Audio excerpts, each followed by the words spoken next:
Education, Laurie Kilmartin. Hi, Laurie. Oh, hello, Jaqueline. It's been about an hour and a half since I saw you. I know it's I had a lot of guest sets today on the Sunday services, and but I missed seeing your face and Maria's, and so I said, you guys, and when my set started, I got a text message. My phone was sitting right next to me, going, "Can I still come?" From Maria. Yeah, and she closed out. Oh, nice. That's cool. Yeah, what the hell? How many people? I think there's like in the 20s. You had about 20-ish. Yeah, like 25 people. That's Jackie. That's amazing. I'm serious. Every weekend. I mean, it feels so consistent.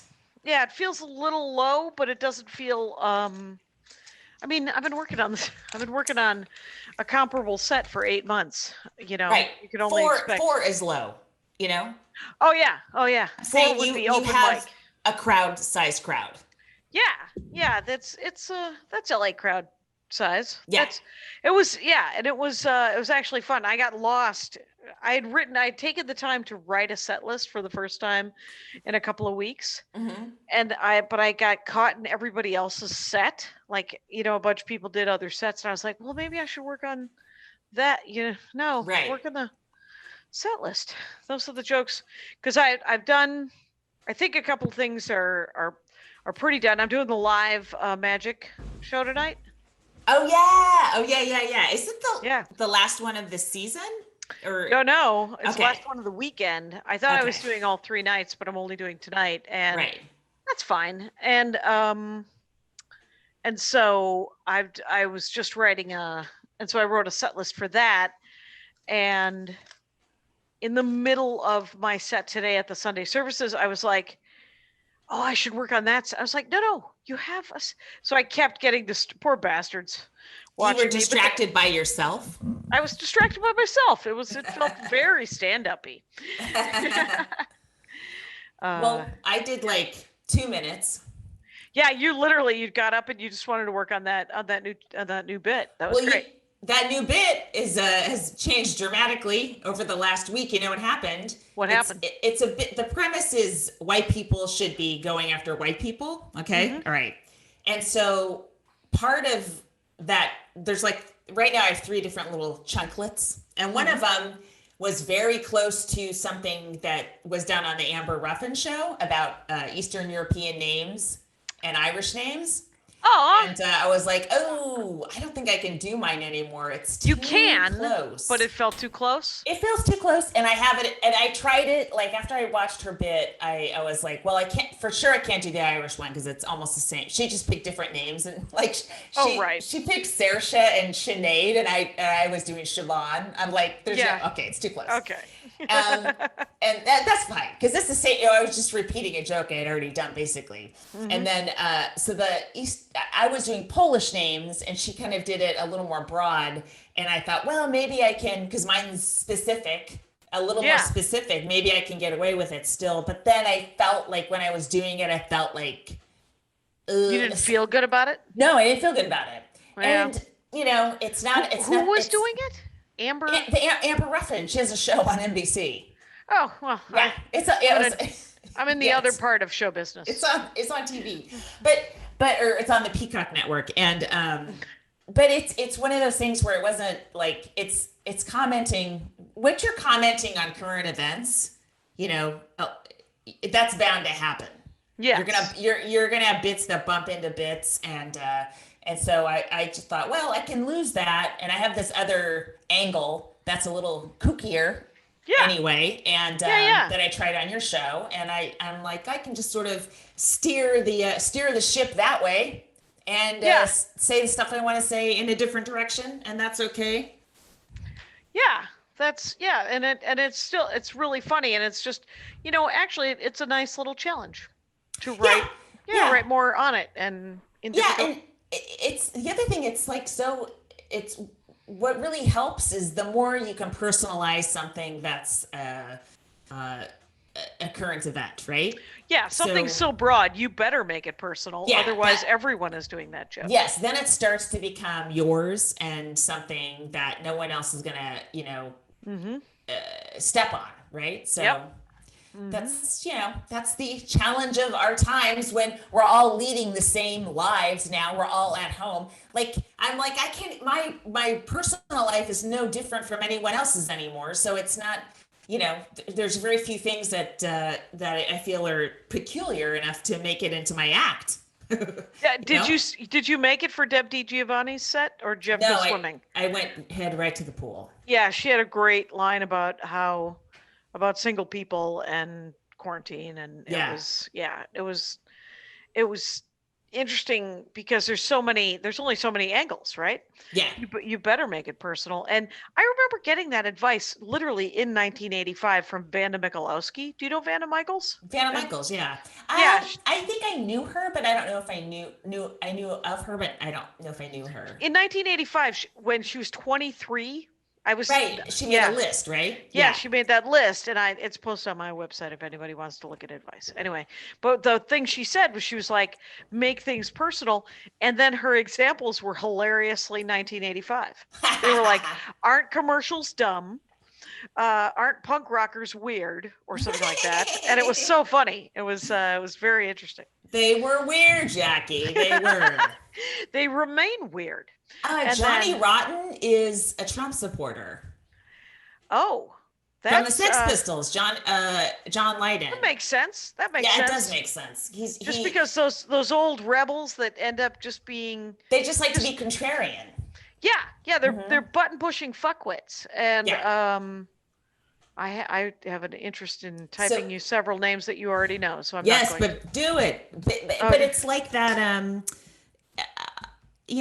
Their beliefs are based on what your beliefs are, because they're just going to believe the opposite. And it's almost the way that there's this really interesting article in the New York Times about how Trump killed liberal comedy shows, but how part of their, what did it say? Like the conservative joy in whatever they do is watching liberals respond, like there's one thing where you watch, as a comic, you watch a laugh, and then you watch the people not laughing, right? So, yeah. I mean, no matter what kind of a comic you are, it's always interesting to see, to the prudish people, their arms closed or something. I don't think that's funny. So it is always, no matter where you're coming from politically, it's always interesting who dislikes what you're doing, right? Yeah. So I don't know. I have this to say. I did a show this weekend that was a private, right? Someone had hired for their 39th birthday a bunch of comics, and it was KO Comedy kind of booked it. Okay. And so Ron Vai was on it, Erica Rhodes, myself, a bunch of great comics. And so was it like a Bay Area show? I think for a Bay Area person? You know Sammy, right? You know Sammy. And so he hosted. And I know he didn't know that he was doing this, because he didn't know the guy was there. The guy's whose birthday it was, his dad voted for Trump. And his dad was in the audience. So he was like, so I saw from the emails that your dad voted for Trump, and it's a good thing he's here. And then all of a sudden it was, oh, he is here. There he is. It's Francis. And so it almost ruined the show. It added this other layer of, everybody had Atsuko was on the show, and she was hilarious. She did this great line she has this bit about the next neo-Nazi march that you end up seeing and what to do. And she's like, and Francis will be leading the parade. Yeah. And the guy himself went and got his mask that he doesn't wear. He said, I don't wear it. I keep it in my pocket at Walmart till they tell me. And then he put it on, and it was a mask he had made that said, masks don't stop COVID. And so literally it just made everyone mad. Yeah. And so I was supposed to go up last, but I had another set. And so I had to go up second to last. And I literally, I just did all of and I just saw him getting angrier and angrier and angrier. And I was like, good, fuck you. And I text the thread. I said, I want to bail on this show because he doesn't deserve stand-up. But it wasn't for him, family. it was for somebody else, right? Yeah, his family does. And his family was very nice. And later I got, some nice tips and comments from people. Yeah, I got some tips. Venmo. Oh, I thought you meant like just lifestyle tips or no, cash on the barrelhead. Okay. But it was the it was a hell of a week. I had like 6 sets or 6. You just held up a piece of paper. Right. I wrote down a bunch of things to talk about. Okay. I did that Wisconsin Democrat thing. Oh yeah. Which had 15,000 people on it. 15,000 people, like a Zoom, 15,000? 270 people on Zoom, and then pushed to 15,000. Wow. Oh, and it was hosted kind by. Of like, ideally, that's Louis Lee's ideal show every Friday, right? Yeah, it is. The Louis Lee ideal. Mm-hmm. And do you know, by the way, that you could do a guest set at Acme any week? Oh. Zoom. What do I have to do? Just email Louis? Yeah. Okay. Yeah. And if you're looking for sets, and he's doing them. It's Wednesday, Thursday, Friday, Saturday. Oh, cool. Okay. So fun. But it was Bradley Whitford hosting, and then you could either, like, some people did pre-recorded stuff, and some people, there was crowd work. Whitney Cummings did crowd work, and it's really hard on Zoom to do crowd work. Yeah, it is. Or it's hard to do crowd work if you haven't done it a bunch. Like, you have to be able, like, you should have a mouse. You can scroll pages. You should have a quick, I'm going to pin that thing and I'm going to see, like, it's a separate skill. And she had not worked on it. Or I don't know if she had done any, like, I don't know why she didn't just do stand-up, I guess. And she went long. We were all supposed to do 5 to 7s. Yeah. And everyone did 10s. Yeah. And that shit starts to add up. You think 5 minutes, it starts to add up. I got up, and a lot of people went more than 10, right? So I got up. It was 2 hours and 45 minutes into the show. That's awful. Did you have to watch the whole thing? I didn't have to. That I have a suspicion that's why Maria pre-recorded, because it would have driven her nuts to wait. And but she just did her set at a Zoom camera, essentially. Yeah. Essentially with the timing that you have on Zoom, and she killed. It was like the comments lit up, and that's it was great. but I was getting like a bunch of Andy's friends went to the show, and I got several text messages from and he got text messages saying, hey, the people that are laughing in the Zoom meeting are laughing over punchlines, and so there's 2,400 comments of people telling you to mute those people. And oh my God. Yeah, so I called Zoom the next day to ask them about something else, about my admin situation. You know, I have the fanciest Zoom package. I do too. I didn't know that gave us privilege, like calling privileges. Do they pick up the phone? Yeah, they. Are you paying? I paid in advance in March, and I didn't realize I paid for the whole year. Yeah, me too. Like $150 or something. I paid $166 a month. What? I have the fanciest. Wow. I lost my goddamn. I don't know why, but if anyone, Jack, if you're gonna spend, go spend on your spots. Guess who answers the phone? Yeah. Oh Zoom. My God. Yeah, they took my call, and I said, you know, there's something I'd love to see on the thing, and the guy goes, oh, you'd like to make a feature suggestion, and I was like, yes, that's exactly. And that feature, and I think I told you this via text or something. It would be that whoever spotlighted would have their audio be the priority. Oh yeah, louder audio. Yes. Yeah, that's a great idea. It would be great. And then if it automatically lowered the rest of the people in the meeting to like 35%. Yeah. It would be be it'd be such a great 30, feature. Something like that. That'd be awesome. Yeah, it'd be a really good feature. But so Whitney Cummings went long, and then Bradley Whitford had to actually say at one point, you got to be done.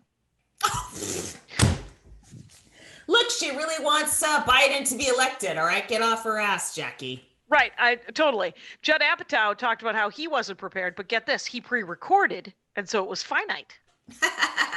It was only 5 minutes, and that was great. And you could tell that some people have been doing sets for 8 months and other people have not. Right. That's all, you know.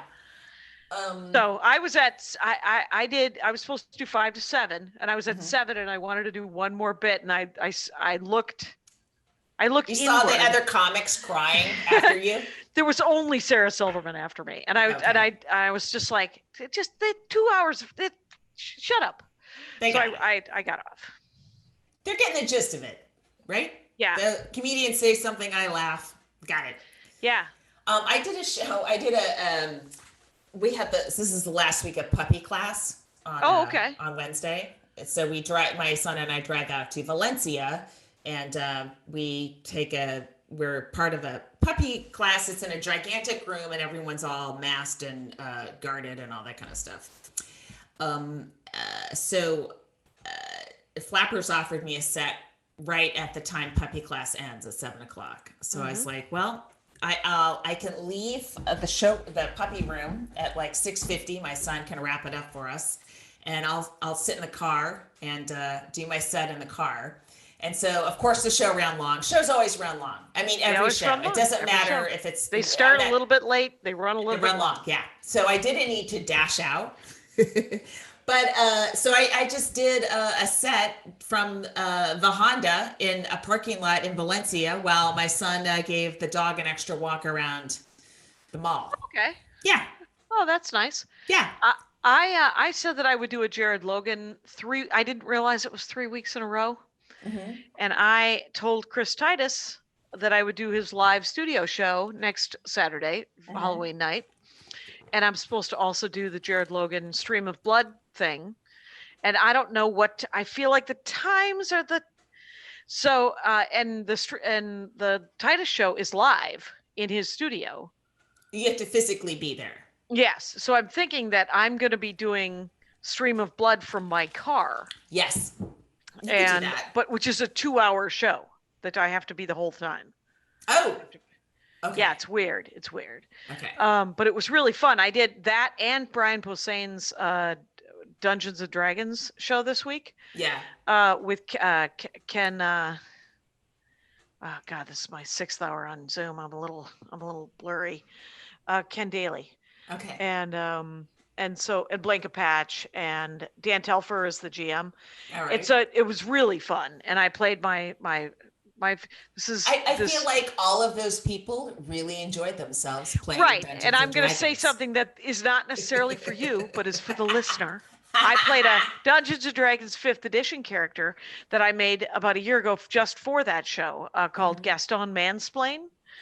And Gaston Mansplain, yes. And I had such a good time playing that character that it was so funny. For Jared's thing, I made a Harry Flashman character, which is this book series that you might like. It's historical fiction, and the main character is just a piece of shit. Yes. And I remember Andy suggested it to me, the Flashman Papers. It's called this. That's the name of the series. And Harry Flashman is essentially a guy based on a character that was in one of those classic books that the British made everybody read in junior high, called Tom Brown's School Days. When everyone was 14 in 1950, they had to read that stupid book. And there was a minor character who was a bully and a cad and a coward, and that guy's name was Harry Flashman. Okay. And so a guy in 1957 wrote, and it was written in the 1850s, the Tom Brown School Days. In 1950s, a guy started writing this series about whatever happened to Harry Flashman. And Harry Flashman was in every major historical event between 1855 and 1910. And so there's like a dozen books, and he is a monster. The guy is a rapist and a coward and he gets his comeuppance. Classic Brit, if you will. Oh, the great thing about it is that it explains the British colonial experience. And the only good thing about Harry Flashman is that he knows he's a monster, and he looks around at the other monsters going, yeah, this is what we're doing, right? Aren't we? And he's just, I remember reading the first book and thinking, why would Andy Ashcraft give me this book about this asshole? And then at the end of it, I was like, where is the next one? That reminds me when I saw the trailer for The Crown, which is coming out like very shortly after the election. it looks like they're going to go into Mountbatten, Lord Mountbatten. Yeah. Who was blown up by the IRA. Yep. Now, tragically, also a 14-year-old boy was with them on a boat. He was like on a fishing boat. Yeah. So I didn't expect that to get a laugh, Jackie. But I didn't expect you to not be sympathetic to Mountbatten at all. Ever. Oh no, he was like the last viceroy of India. He was like that guy you're describing. And was he? Was also, it's never proven, but was what had like a pedophile ring in Northern Ireland where he would molest little Irish boy orphans.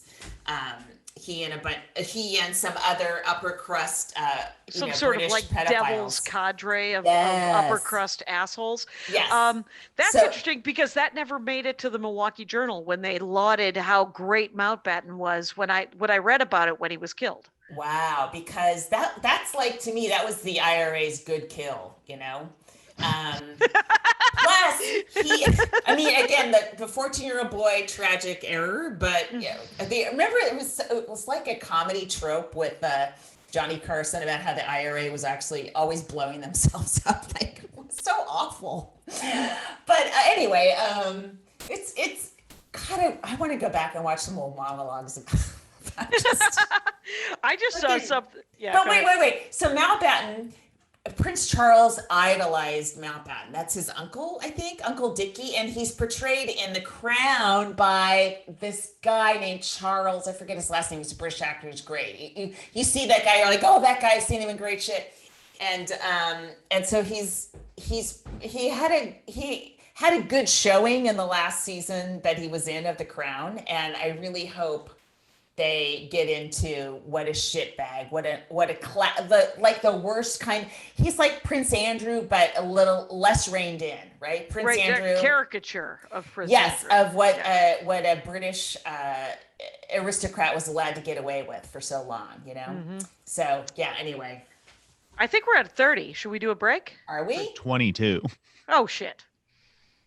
Wow, Jackie. Pardon me while I look How around. Embarrassing. Like, who said that? Who said it was we were at 30? Who thought we were at all right. Somebody wants out of here. I also did a set for the Medusa people. Remember the Medusa with Mary Bakay the and Greeks?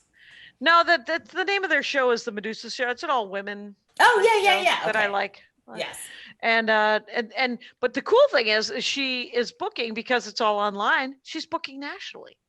Neat. So there was a Chinese American woman named Beatrice Yi. Okay. Who I think is from Taiwan, and I mean she's an American citizen now. But it was so funny because her stand-up, I don't know how long she's been in it, but she seemed really gifted. Like really, I mean, there was a lot there that was kind of fun. Did she start stand-up in Taiwan? No, I believe here. But she had some great stuff about how it's mainland.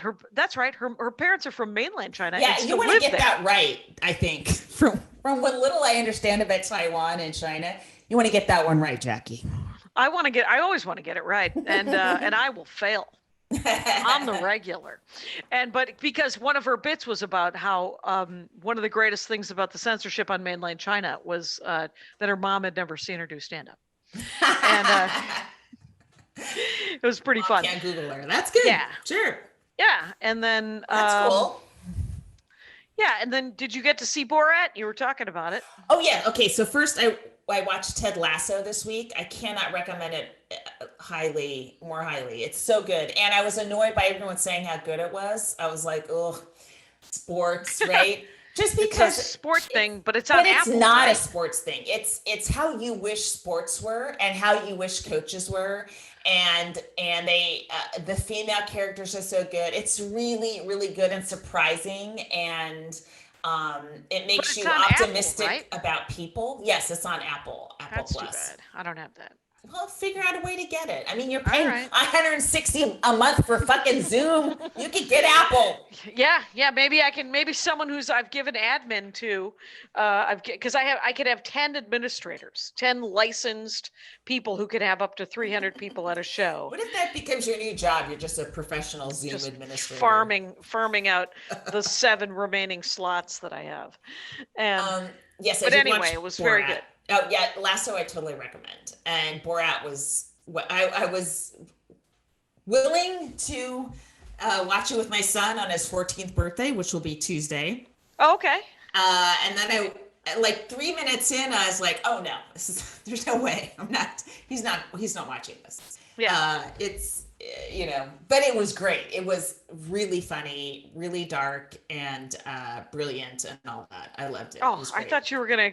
I thought the end of the story was that neither of you watched it, but nope. No, I watched the whole you thing. Sat yourself I was through it, sitting by myself and laughing by myself, which I haven't done in a year at least, laughing that hard. Yeah. Well, I'm glad you liked content that somebody else made and not at, somebody falling.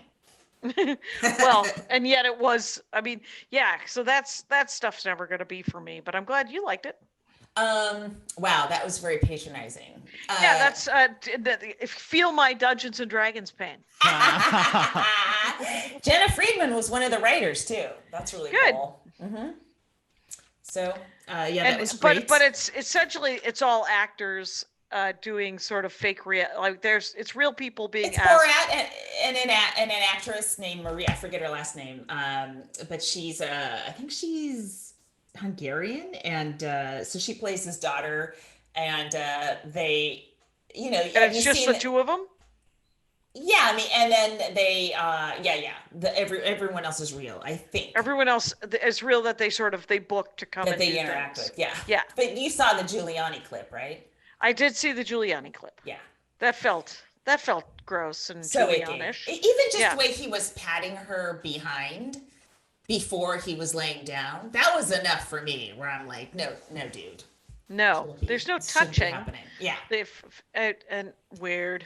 That's another guy who's just no one's ever said no, or when they do, he finds a way around it. And, so he's lived a life this long of getting whatever he wants, and he's used to it.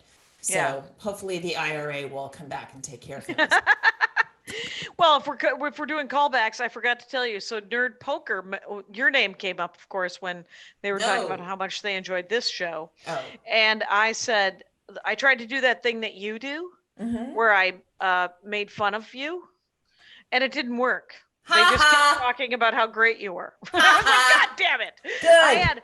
I had a slam. I was like, oh, it's too bad she's a monster or whatever. And then it didn't work. So... Yay. Fuck. I just thought of something to talk about, and then it just left my mind. I should have written it down. Oh, by the way, I don't have any comedy goals. Like, okay, so I was, earlier this week, I felt like I was a person in little pieces that weren't connected, but they were all hovering around each other, like that's how I feel like I've been walking. Like a floating puzzle? Yes, but none of the pieces were clicked in together. Yeah. And then I kind of was, thinking about it. And one thing that, aside from everything else, with my mom and, the quarantine and freaking out about the election and our economy, is just like, I used to have goals in a stand-up comedy, and now I don't. And it's so weird to just, just trying to be like, I was always before this, just trying to I don't want to lose stand-up, right? I obviously can't pursue things as aggressively as other stand-ups because of my kid and my job, right? But I want to be able to later, so I want to keep it. I want to keep stand-up and just do things slower like I will, right? Yeah. Yeah. But now slower. That's so funny. Just at a slower pace. I know. You're churning out an album every other year. I'm like every 5, 4, 10 years, whatever. You know what I mean? But now I don't know. I thought I was hoping to put together a late night set to promote the album I was going to release, and now there's no late night comedy at the moment, and who knows when there will be. Didn't Nate Bargatze do a set though? I don't know what's happening. I didn't watch it, but it obviously can't be a full crowd. So are you doing a set for a few people or Zoom or I don't know. Yeah, it's weird. Yeah, it's a hard. I think for everyone doing stand up now or wanting to do stand up or who was doing stand up, what are we supposed to be aiming for now? I know it feels, and that's tempting, or not tempting, but it's insidious to think that we're sort of in stasis. Whoa, right? Using Greek words. Okay. Yes. I didn't. Okay, so I'm in, but like I feel like a fly in amber. A fly. Yes. What other literary? Anyway, but it does feel like it can feel like we're not making any progress or we're not doing anything. But for quite honestly, when I did that show the other day, and I did Boulder as well, and my current favorite, I literally don't want to do anything but that gender sexuality bit, because it's coming together and I'm putting all the parts, they're kind of clicking a little bit. I had to force myself not to do it this afternoon because I'm going to do it tonight. And but it is tighter. It is better that you have new material. There is stuff happening. So there is, but it does feel like a glacier. But it's for what? What's it for? For more Zoom shows? I mean, I guess so, but it's so weird to not have greater goals, I suppose. Yes, and to have we've been doing it 30 plus years, and so even though the industry is constantly being upended, however old you were or whatever the industry was when you entered it, that's sort of how it stays in your brain. It's really hard to shift, Yeah. I still wish I look at other comics that are, if they're shut out from certain goals, they just go, fuck you, I'll do my own thing. And they create their own thing. And I'm like, how come I don't have that? Where I'm like, oh, I guess I was shut out because I wasn't good enough. Let me go lose weight and work on something. Like, I don't have that fuck you thing that right. A lot of people do. But the best fuck you thing is the people who create their own shows, right? Right. And have their own, and yes. And you do have that to some extent, I think. I mean, you Not created enough. this podcast. Oh, there's never enough. The whole inside of us. Oh my God. Yes, I did invent podcasting. I forgot about that. Thank you, Jackie. You're welcome. And the internet. So today I also but think about David Rodriguez is working on opening a new comedy club right now in Fort Collins. Oh, really? Yeah, he's called it Club Fort. And he's put up, so he's been four-walling it for probably 6 years or more. And he's one of the younger guys coming up, Denver comic. And it's very funny. I did a podcast with him today, and he sent me a picture of the club. He dropped the ceiling because it was an old punk rock music venue. Oh, yeah. In Fort Collins, and he's got a lease, but he signed the lease because he thought that we were coming out of the first wave, and we're not. And so he's like, but the landlord's being super supportive and flexible, and so he is. But the good news is he gets to go in there and sort of rearrange it, right? He gets to figure out what it looks like, and he sent me a picture of it, and it looks like every great club you've ever worked. Right? It looks like that. Nice. That's pretty. Yeah, it looks like every club in the world. Sure. That I loved going back to, that eventually stopped booking me, and then I had to strong arm my way in. You want to do a thing? Let's do a sure. thing. Okay. Oh, wait, hold on. That's my cue, right? Right. Hey, guess what? I'm so excited. Function of Beauty's back. Guys, listen to me read this copy. Word for word, like a pro. Function of Beauty creates shampoo, conditioner, and treatments formulated uniquely for you. Here's how it works. First, you take a quick but thorough quiz and tell them a little bit about your hair. Then your customized formula is bottled and shipped just for you. Plus, their formulas are vegan and cruelty-free. They never use sulfates, parabens, or any other harmful ingredients. Please please share your experience. Oh, sorry. My experience. You always read that, and I always done want to that interrupt. twice In now. fucking italics, please. Well, let me just tell you that I love that you get to name it. I Yes, love that you get to mine's name called it, Joanne. and you get to pick the colors, and you get to pick all the different things. Like if your hair needs to be softer, your hair needs to be less oily or more oily, whatever. I mean, whatever you want. By the way, the quiz is so simple, and they give you huge circles to click. It's not difficult. You just click one of the circles and you're in, and then you just pick the color. I got purple eucalyptus coming to me.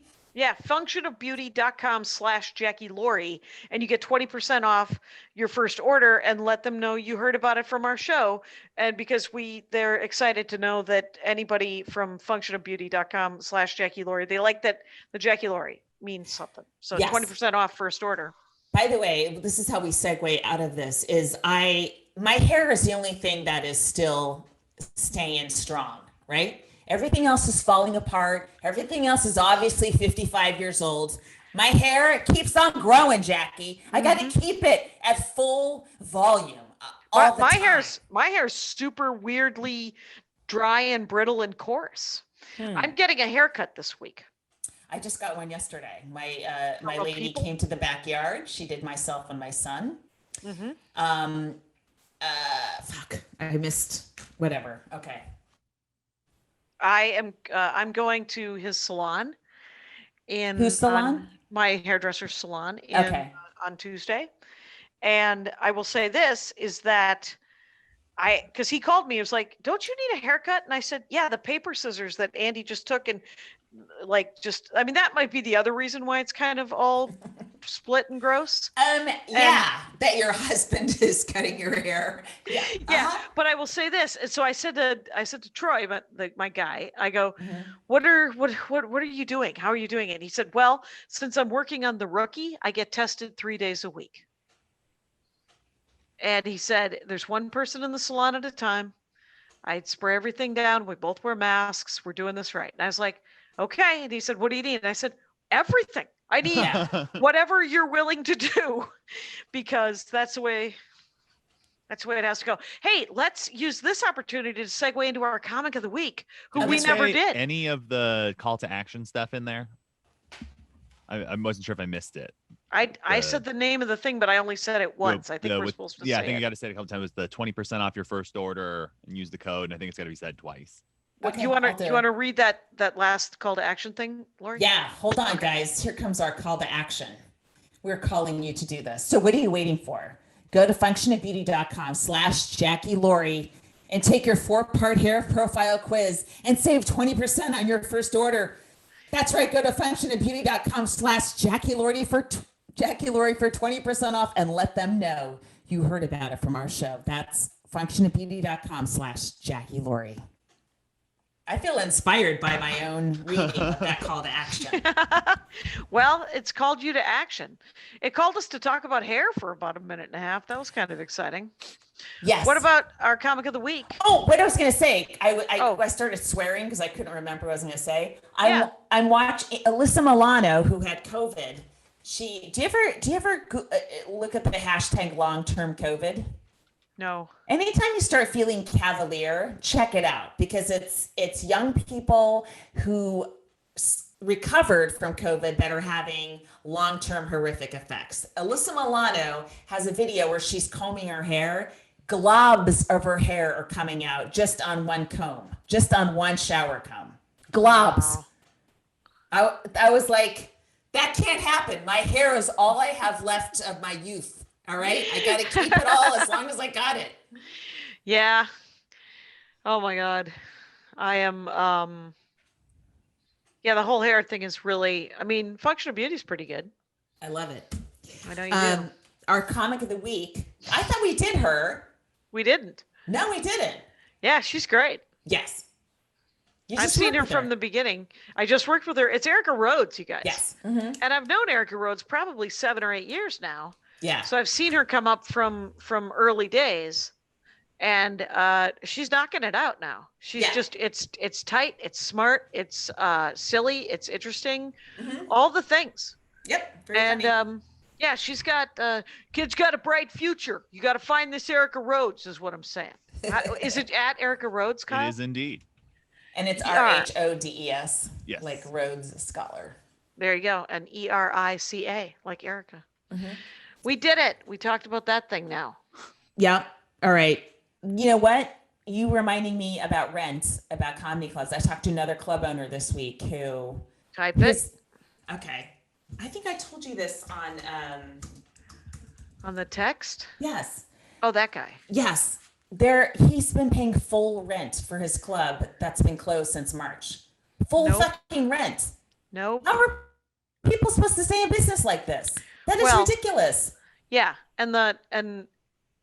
because I'm sure that the town that's in is going to give that place where it's at a property tax break. I'm sure that will come up. But because the lobbying on that is very real.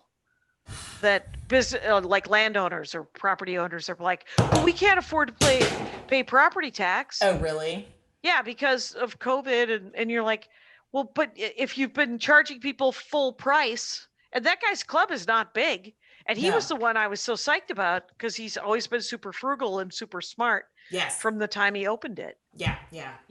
It's a bummer. That makes it, and all the fucking work it takes to open a comedy club. I can't imagine, right? And to not have help from your local authorities, Do you think you'll ever change your mind and want to open a comedy club?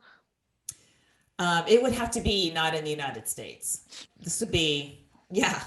Wow. I mean, why would you open a club here? Well, I mean, in 5 years. No, I don't even know why I even posited that. No, I would never open a comedy club. Because I never want to. Because that's why I was either. just, yeah. It seems like an awful lot of work. Yeah. But I love the people who love it, right? Yeah. When I was talking to Lewis a couple of weeks ago, and I was telling him that the clubs that are open right now, and there's I think about Comedy Works. Downtown Comedy Works isn't open, but South is, and it's the only, and they've essentially focused all of their attention on making that a safe place. Okay. To have stand up. I don't know what the percentages are, but I know that they're wiping everything. Everything. What?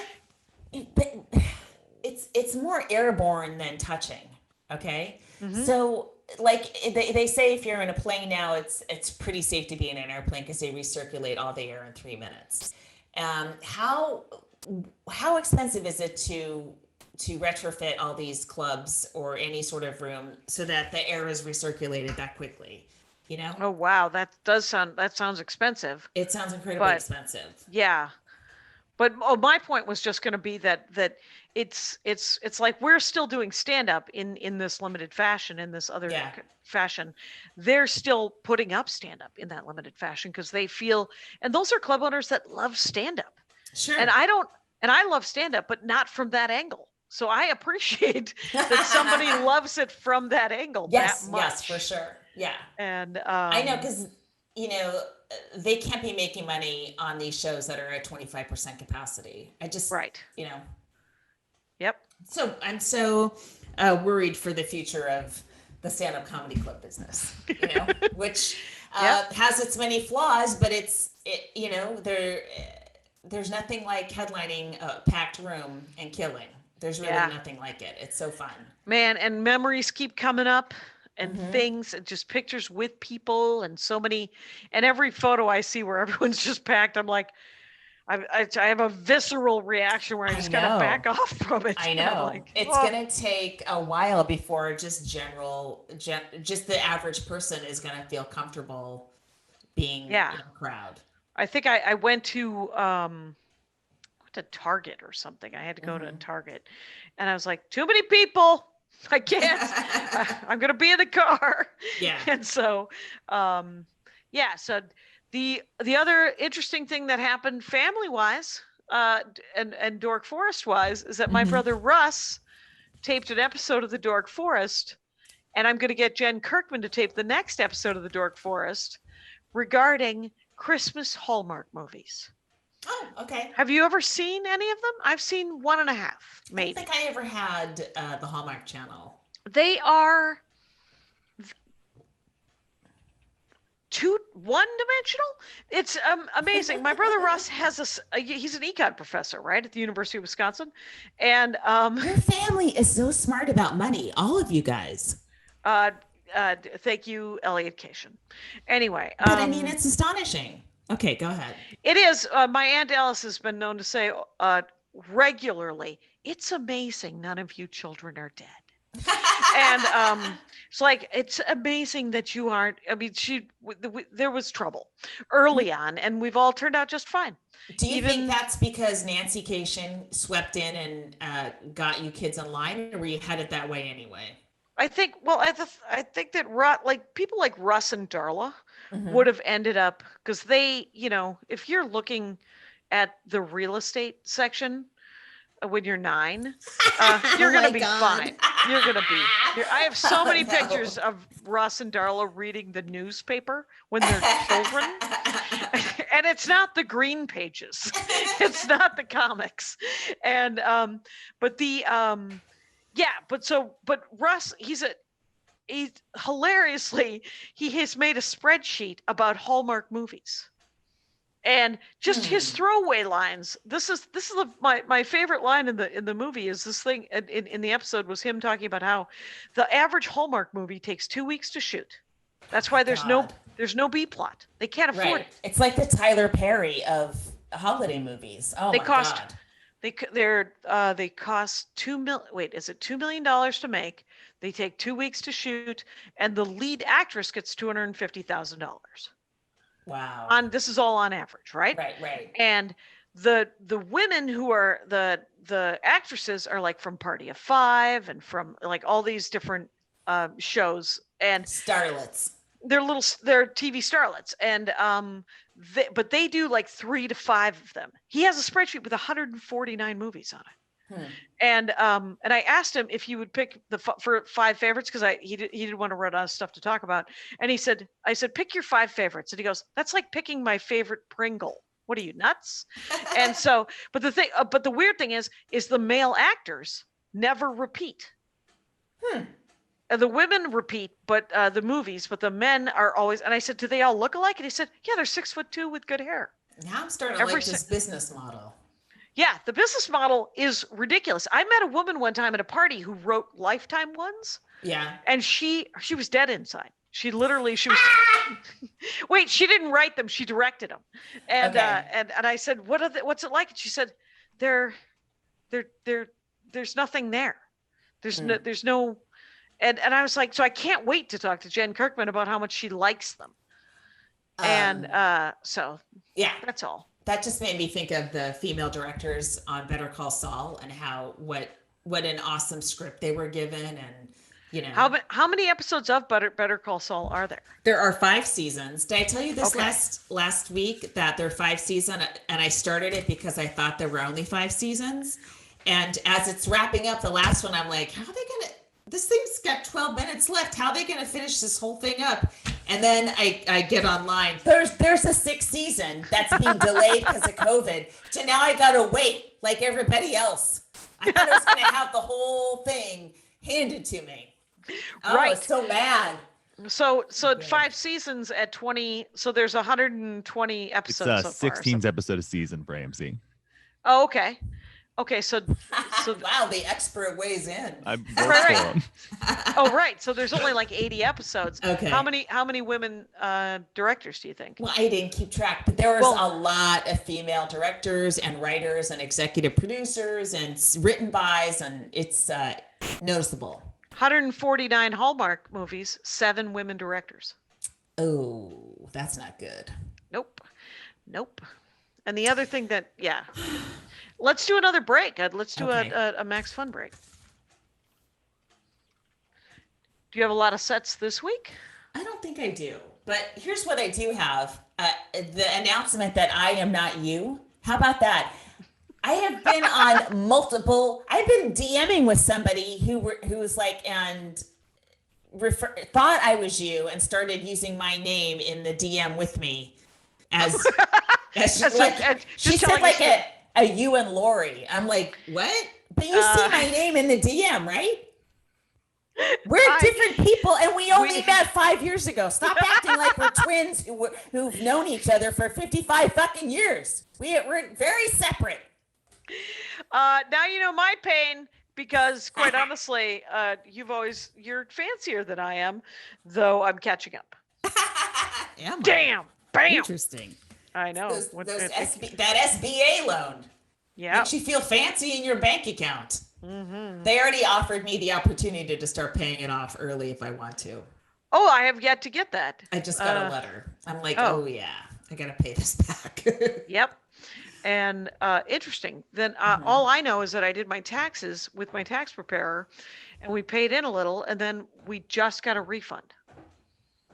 And I was like, what is happening?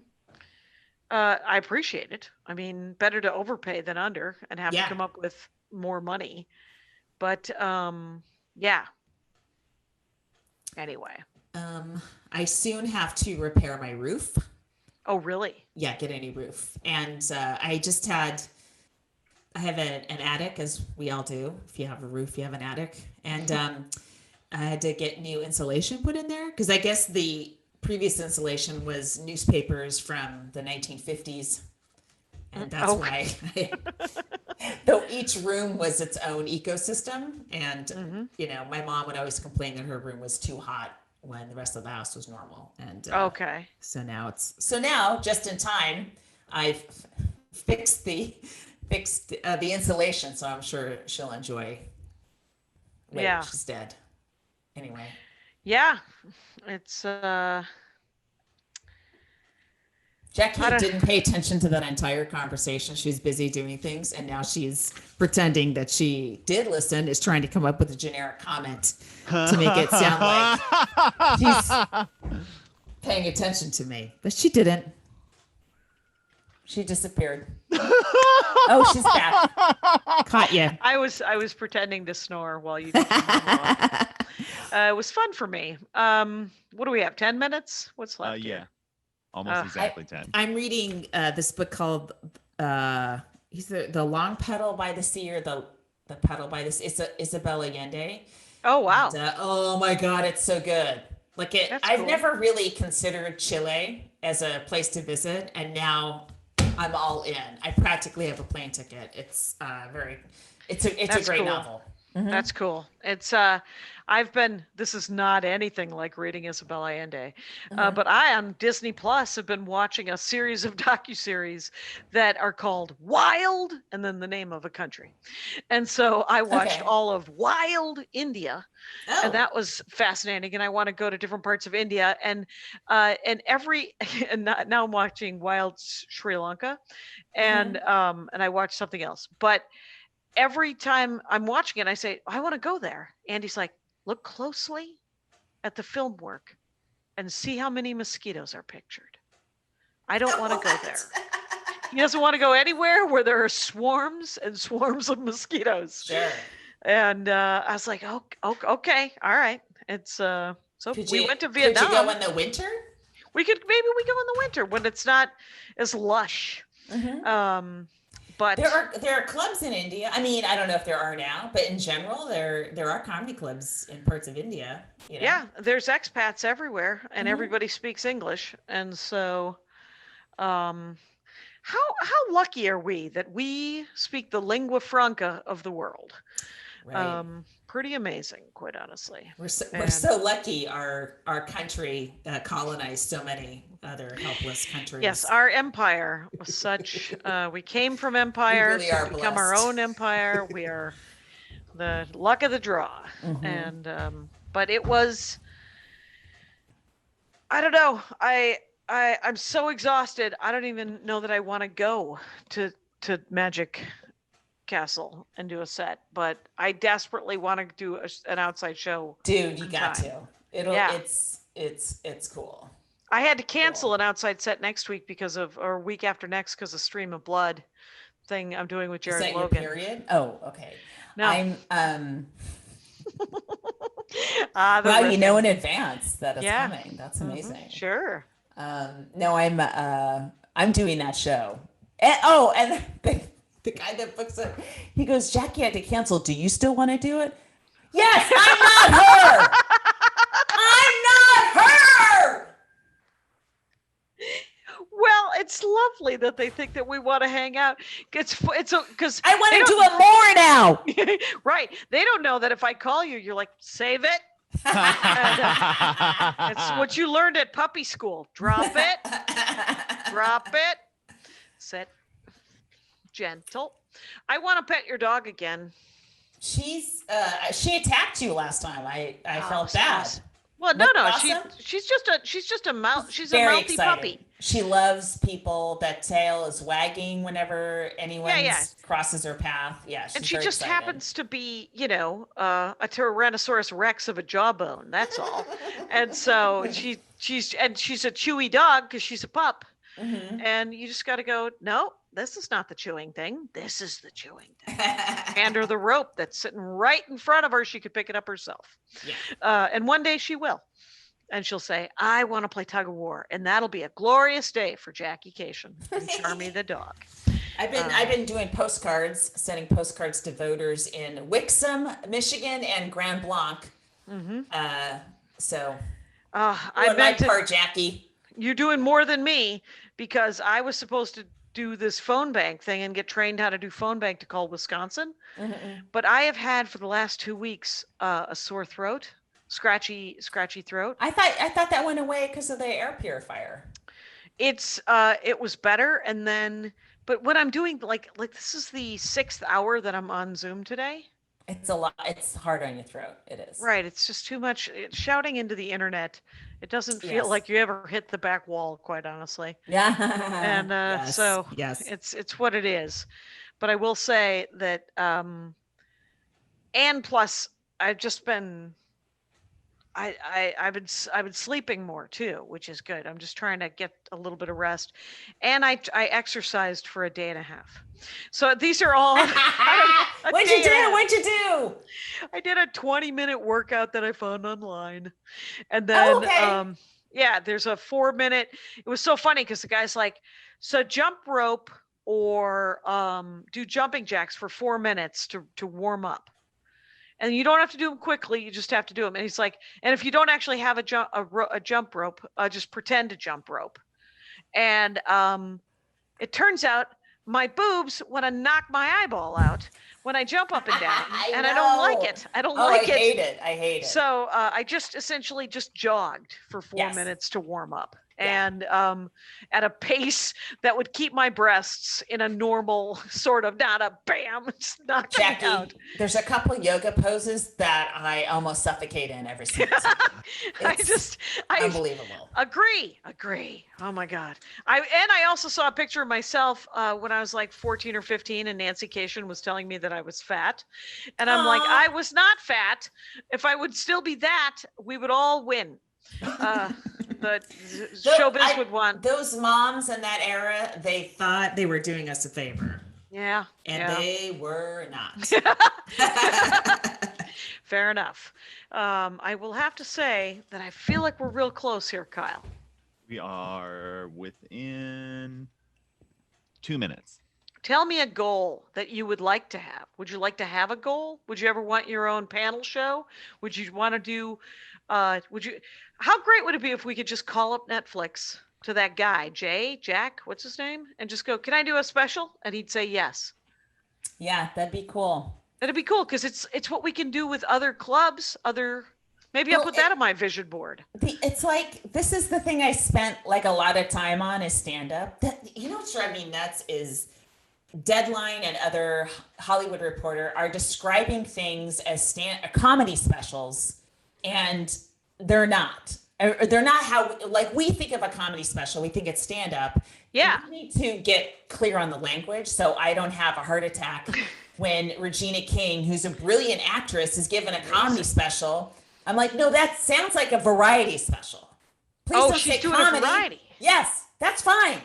Don't make me hate the industry again. Yeah. Just say variety. Or be mad at Regina King, who deserves everything that anyone could possibly she's great. She deserves everything. Yeah.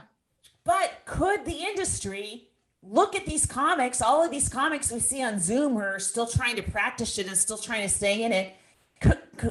Is that a place where you would go to look for stand-up, perhaps? Yeah, it would be. And I think about the places I do get to call, and say, can I get a set? Some of them feel fancy, right? Yeah. And some of them, now, like a Zoom set now? Well, no. Zoom set. No, I don't. Okay, what were you talking about then? I was talking about in real life. Like I could probably, talk to, I could get sets at, I could get a weekend at if I want. Oh, sure. Yeah. Right? Yeah. Mm-hmm. And that's a beautiful space. That's a nice. What are they doing? They're doing some mixed stuff. Somebody told me that they did a stand-up show and they used different words and they didn't call it a speaking of dialogue, they didn't call it a live event, they called it a production. Okay. All right. And so that meant that they could have 20 people in the building. And so 10 of those people or 12 of them were audience and the rest of it was whatever it was. Okay.